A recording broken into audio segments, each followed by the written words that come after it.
ID po, yung mga patay. Pangalawa, yung mga nag-upload na po. Kaya nga po binenta yung mga sasakyan dahil doon na silang titira sa Amerika, sa ibang bansa. Paano tayo kumuha ng valid ID? Sana po mapagaang po to na magkaroon po tayo ng decision po dito na mapagaan na lang po yung may mga didobsen para makakuha naman po sila ng mga fuel subsidy po nationwide.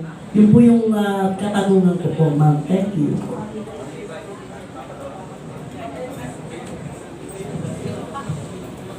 Ganito po, ano?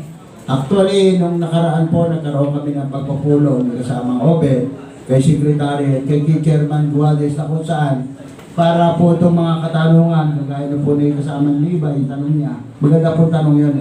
Pero siguro ang dapat po nating gawin, meron po kaming sineset ngayon ni Paring Obet na kung saan ipapatawag po natin ang presidente ng Land Bank at ng Land Bank.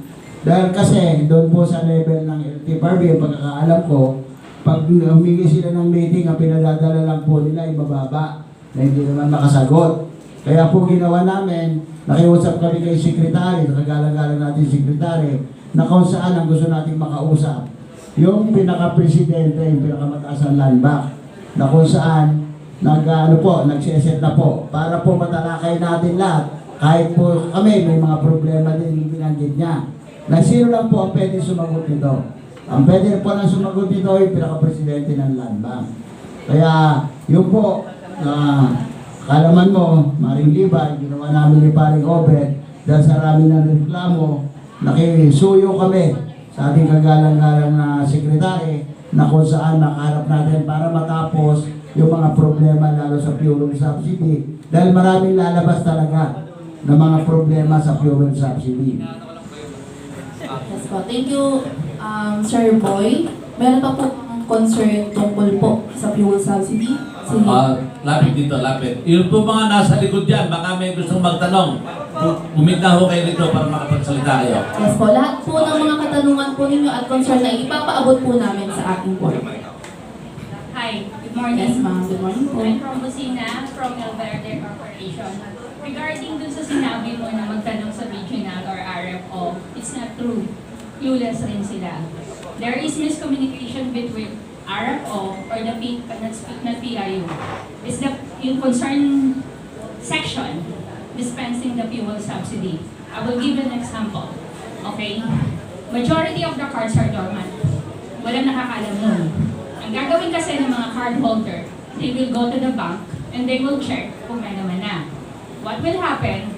Hindi sila marunong magtanong. Majority. Alaman naman natin, majority ng drivers hindi ganun kaalam. Okay? What will happen? Babalik sila. It's a waste of time. Diba? It's a waste of time.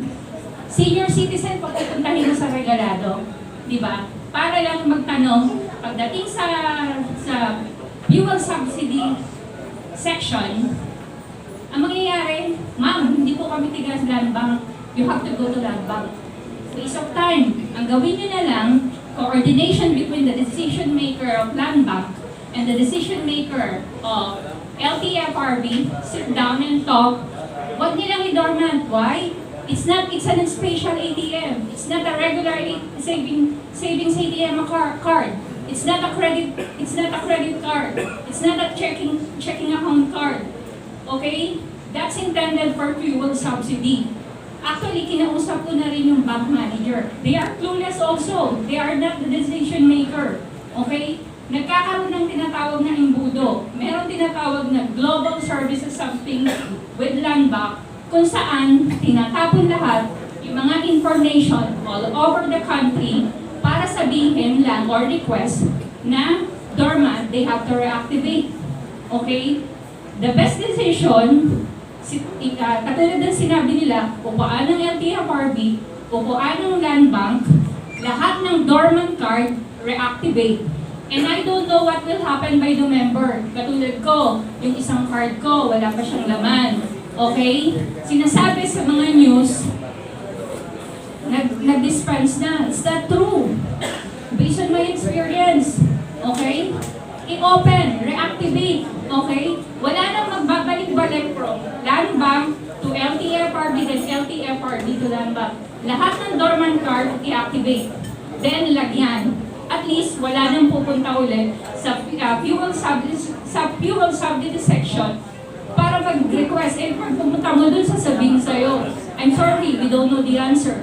Di ba parang irrelevant? Marites, may I answer your query?